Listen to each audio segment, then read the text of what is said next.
Hey guys, good evening sa inyo lahat. Ito si Gene. Welcome sa 11-9 Workshop. So guys, before we go on, gusto ko rin pasalamat sa inyo. Maraming salamat sa inyong walang sawang pagsuporta sa 11-9 Workshop. No? Maraming salamat sa mga nag-like, nag-comment, nag-share, at syempre sa mga nag-subscribe dito sa ating vlog. At kung di pa subscriber sa 11-9 Workshop, subscribe naman kayo. Yeah. Okay. So guys, diretso na tayo sa ating topic ngayon. So last week, no, nag-vlog ako tungkol sa mga tools na kumbaga, masasabi ko na overrated na tools. Yung mga tools na akala mo kailangan mo, pero totoo naman is you can live without it. No? So, pwede na hindi mo na bilhin yung mga tools na yun, no, guys? And then, maganda yung response natin doon. Maganda, maraming mga nag-ano, maraming mga nag-comment, maraming mga nag-like, at maraming nanood doon sa ating vlog na yun, no, guys?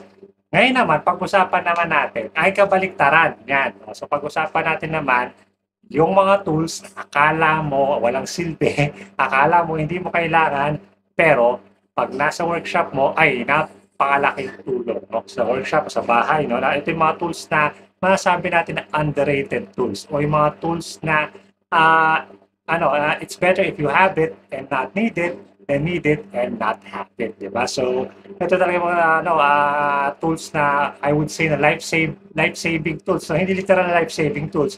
Pero kung halimbawa may mga kailangan gawin, ito yung mga tools na specialty yung kanilang ginagawa na talaga makakapagligtas sa'yo sa mga sticky situations. Okay? So tara, tignan natin yung mga tools na yan. Let's go. So, first na tool na masasabi ko na underrated talaga or talagang specialty na tool pero maganda na meron ka is this one. Ito ang tinatawag natin na rotary hammer drill. SDS rotary hammer drill. So, bakit? Sabi nyo, Sir Gene, meron na ako na hammer drill na yung maliit na hammer drill. Or meron na akong cordless drill na may hammer, cordless impact drill, no? Bakit ko pa kailangan ng rotary hammer drill na malaki? Tingnan mo naman siya, malaki siya, no? It's big, it's powerful, and hindi ko naman to kailangan kasi hindi naman ako gumagawa ng mga heavy task dito sa bahay. Exactly, no? Hindi ka madalas gumagawa ng heavy task sa bahay when you're using a drill. Sapat na yung impact drill or hammer drill para sa mga task sa bahay. Pero minsan, kailangan mo talaga ng mas malakas na drill at merong nagagawa ito na hindi nagagawa ng impact drill, and that is yung kanyang chipping function, no, guys? Kwento ko lang, I think a few months ago, kinailangan ko na i-repair yung aking gripo dito sa banyo. And ang problema kasi nakabaon yung tubo sa loob ng ating tiles, no? So kailangan natin baklasin yung tiles. Ang bala ko sanang gawin doon is sinsilin siya ng mano-mano para ma-expose yung tiles. Pero naisip ko na meron pala akong rotary hammer drill. And ginamit ko siya, ito mismo yung tubi natin na rotary hammer drill. Nilagyan ko siya ng sinsil. Sininsil ko yung sininsil ko yung tiles, and it just took me 5 minutes para matapos ko yung trabaho. It's kung mamanu-manuin ko, baka isang oras na di pa ako tapos, no? So, ganun ka-effective ang isang rotary hammer drill. Another thing, yung extra power niya is very useful kapag kailangan magbutas ng mga butas sa semento na talagang matitigas, no? So, I think last week, tamang-tama, humingi ng tulong sa atin yung ating homeowners association dito sa division natin kasi meron sila nagkakabit sila ng mga humps sa kalsada, no? Binobolt nila yon. So, yung rubber humps na yun, kailangan mong i-bolt sa kalsada na gamitin expansion bolts. Meron silang drill, pero yung drill nila is yung impact drill lang, which is just 600 watts. So, humingi sila ng tulong sa atin kasi alam nila nagpa-vlog tayo. Meron tayong mga tools, no? So, tumulong tayo, ginamit ko to. This one is 1,050 watts. So, doble ang lakas ito kaysa doon sa maliit na hammer drill. And napabilis yung trabaho. So, imbis na abuti sila ng ilang oras doon, nung dumating ako, minuto lang natapos namin yung kailangan namin gawin. So, talagang laki silbi ng isang rotary hammer drill, no, guys? Again, it's better to have it and not need it than need it and not have it, no? Ayun. So, yung next tool na gusto ko pag-usapan natin ngayon, guys. So, siguro meron ka ng circular saw at meron ka ng jigsaw, no, guys? Pero isang saw pa, I think, ang kailangan din para sa isang workshop. And that is the humble saber saw or reciprocating saw. Okay, so bakit? Bakit napaka-useful ang reciprocating saw? Well, unlike sa jigsaw at unlike sa circular saw na mas magandang gamitin sa mga woodworking or fine woodworking na ganyan, yung mga pagkakassemble ng mga cabinets and the like, nag-excel ang mga saber saw or reciprocating saw sa demolition. No? So, kailangan mo mag-giba or magwasak, no, guys? So, pwede mong palitan yung blade nito. Hindi lang to pang kahoy, guys. Pwede mo siyang palitan ng multi-cutting blade na pwedeng mag-cut sa kahoy, sa bakal, no? At pwede rin sa mga PVC pipe. So, kung may kailangan kang biyakin na wall, lagyan mo ng pintuan o divider, di ba? Ito yung magandang tool para dyan, no? And tapos, pwede mo na siya palitan ng coarse blade, no? Pwede mo pang gamit sa paputo ng sanga, no? So, napakaraming use ng mga saber saw or ng mga reciprocating saw. So I think every workshop should have at least one reciprocating saw. So it's okay kahit cordless or corded, no? Mas maganda kasi kung corded para mas malakas yung power. I just prefer cordless, no, guys? So yun, the reciprocating saw, the saber saw, must have din yan. So ito, guys, I would say na isa ito sa pinaka-useful na tool, and that would be the oscillating multi-tool. No? In fact, I would recommend na lahat kayo ay dapat meron kayo dito. No? Kasi bakit? May mga task tayo na kailangan gawin na minsan, itong tool lang na ito makagawa.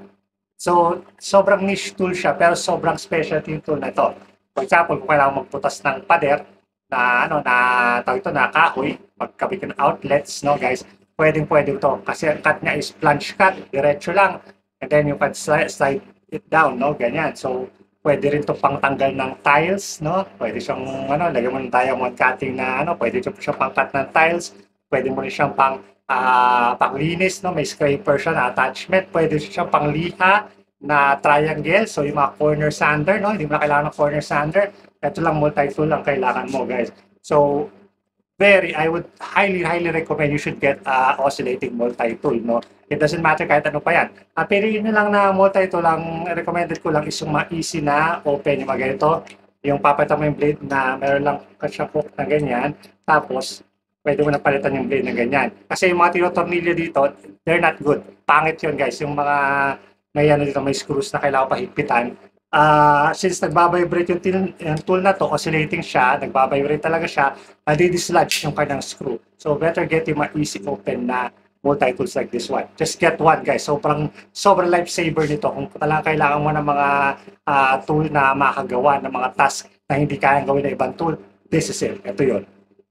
At ito pa, guys, siguro madalas na na-overlook na itong tool na to. Sabi niyo, hindi naman yung kailangan. Pero I would say na kailangan mo talaga ng heat gun. Okay, one of the necessity talaga to na, guys, na heat gun. Sobrang useful ang heat gun, guys. Ang dami-dami pwedeng gawin sa kanya.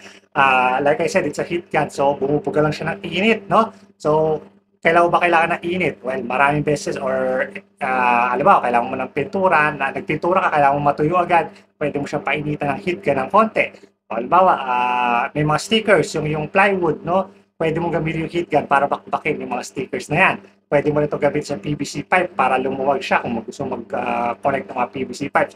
Sobrang dami ng use ng heat gun. So I would say na sa mga necessities sa mga workshops is to have a good quality heat gun, no? Na talagang marami talaga siyang pwedeng paggamitan sa shop. So necessity talaga to.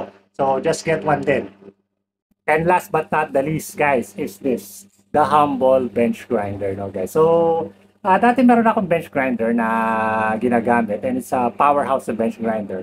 And nasabi ko na, kaya ko na maghasa ng gamit yung ating, meron tayo kasi wet wheel. Pwede rin naman ako maghasa gamit ang grinder na grinder talaga.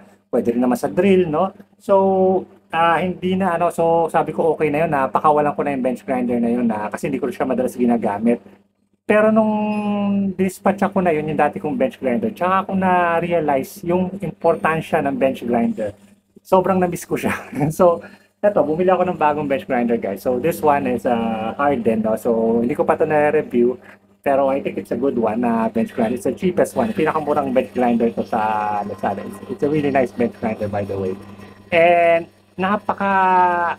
laki na silbi niya sa akin now. So, I've been using it para maghasa ng mga paet, ng katam, ng kutsilyo. Ito, yung mga kutsilyo ko, yan, hinahasa ko, yung makitak, no? Pati palakol, ito, yung palakol ko na to, hinasa ko using this bench grinder.